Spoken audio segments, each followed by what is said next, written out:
ಎಲ್ಲರಿಗೂ ನಮಸ್ಕಾರ. ಕನ್ನಡ ಕಾವ್ಯಸುಧೆ ಯೂಟ್ಯೂಬ್ ವಾಹಿನಿಗೆ ನಿಮಗೆಲ್ಲರಿಗೂ ಆಧಾರದ ಸ್ವಾಗತ ಸುಸ್ವಾಗತ. ಇವತ್ತು ಇನ್ನೊಂದು ಮಂಕುತಿಮ್ಮನ ಕಗ್ಗವನ್ನು ತೆಗೆದುಕೊಂಡು ನಿಮ್ಮ ಎದುರಿಗೆ ಬಂದಿನ್ರಿ. ಆ ಕಗ್ಗ ಹಿಂಗದ: ಬದುಕೊಂದು ಕದನವೆಂದಂಜಿ ಬಿಟ್ಟೋಡುವನು, ಬಿದಿಯ ಬಾಯಿಗೆ ಕವಳವಾಗದೆ ಉಳಿಯುವನೆ.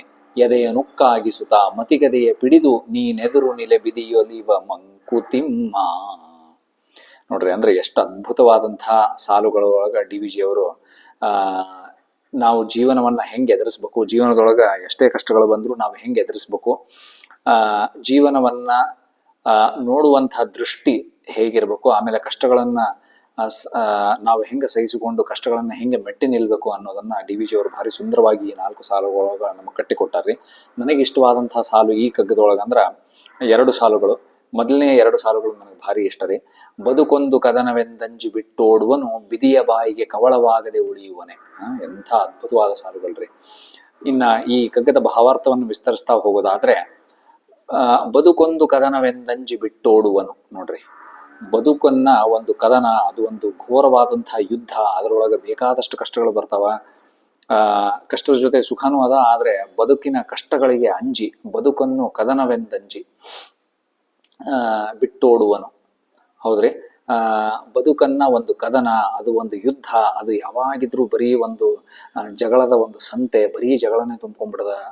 ಬದುಕಿನೊಳಗೆ ಯಾವಾಗಿದ್ರು ಕಷ್ಟಗಳು ಬರ್ಲಿಕ್ಕತ್ತಾವ ಅಂತಂದು ಹೇಳಿ ಅದನ್ನ ಬದುಕನ್ನ ಅಂಜಿ ನಾವು ಬಿಟ್ಟು ಓಡಿ ಹೋದ್ರೆ, ಬಿದಿಯ ಬಾಯಿಗೆ ಕವಳವಾಗದೆ ಉಳಿಯುವನೆ.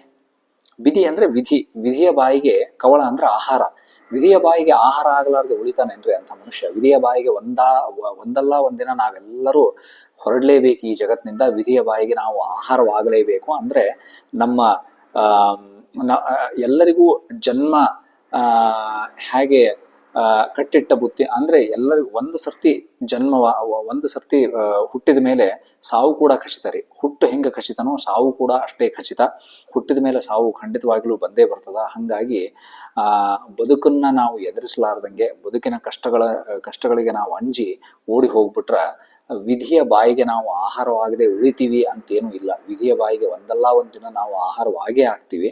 ಹಾಗಾಗಿ ಒಂದಿನ ಮೃತ್ಯು ಖಚಿತ, ಒಂದಿನ ಸಾವು ಖಚಿತ. ಹಂಗಾಗಿ ಏನೇ ಕಷ್ಟಗಳು ಬಂದರೂ ಬದುಕಿನೊಳಗ ನಾವು ಗಟ್ಟಿಯಾಗಿ ನಿಂತು ಎದುರಿಸ್ಬೇಕು ಅಂತಂದು ಹೇಳಿ DVG ಅವರು ಮೊದಲನೇ 2 ಸಾಲುಗಳೊಳಗೆ ಹೇಳಿದ್ರೆ, ಅದನ್ನ ಹೆಂಗೆ ಎದುರಿಸ್ಬೇಕು ಅನ್ನೋದನ್ನ ಮುಂದಿನ 2 ಸಾಲುಗಳೊಳಗೆ ಹೇಳ್ತಾರ್ರಿ. ಭಾರಿ ಚಂದಾಗಿ ಹೇಳ್ತಾರ.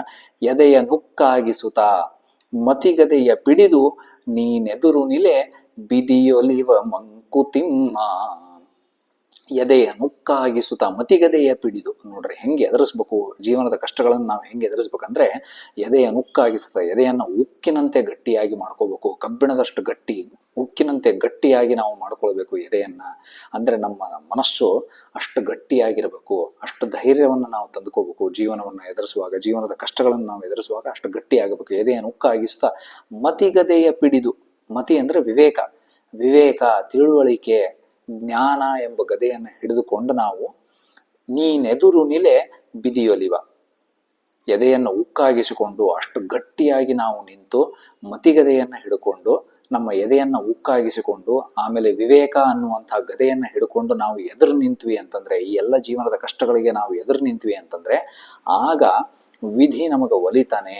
ಆಗ ನಾವು ಕಷ್ಟಗಳನ್ನ ಸಲೀಸಾಗಿ ಎದುರಿಸ್ಕೊಂಡು ನಾವು ಮುಂದಿನ ಹಂತಕ್ಕೆ ನಾವು ಜೀವನದೊಳಗೆ ಹೋಗ್ಬೋದು ಅನ್ನೋದನ್ನ DVG ಅವರು ಭಾರಿ ಸುಂದರವಾಗಿ 4 ಸಾಲುಗಳೊಳಗೆ ಹೇಳ್ಯಾರ್ರಿ. ಹಂಗಾಗಿ ಜೀವನದೊಳಗೆ ಕಷ್ಟಗಳು ಸಹಜ, ಕಷ್ಟಗಳು ಬಂದೇ ಬರ್ತಾವ. ಮನುಷ್ಯನ ಜೀವನ ಅಥವಾ ಈ ಪ್ರಾಪಂಚಿಕ ಜೀವನ ಅಂದಮೇಲೆ ಕಷ್ಟಗಳು ಇದ್ದೇ ಇರ್ತಾವ. ಕಷ್ಟಗಳನ್ನ ಧೈರ್ಯದಿಂದ ಎದುರಿಸುವಂತಹ ಶಕ್ತಿಯನ್ನ ನಾವೆಲ್ಲರೂ ಬೆಳೆಸಿಕೊಳ್ಳೋಣ. ಅದೇ DVG ಅವರ ಈ ಕಗ್ಗದ ಸಾರ ಅಂತ ಹೇಳ್ತಾ ಈ ಕಗ್ಗದ ವಿಡಿಯೋಕ್ಕೆ ನಾನು ಮುಕ್ತಾಯ ಹಾಡ್ಲಿಕ್ಕತ್ತೇನ್ರಿ.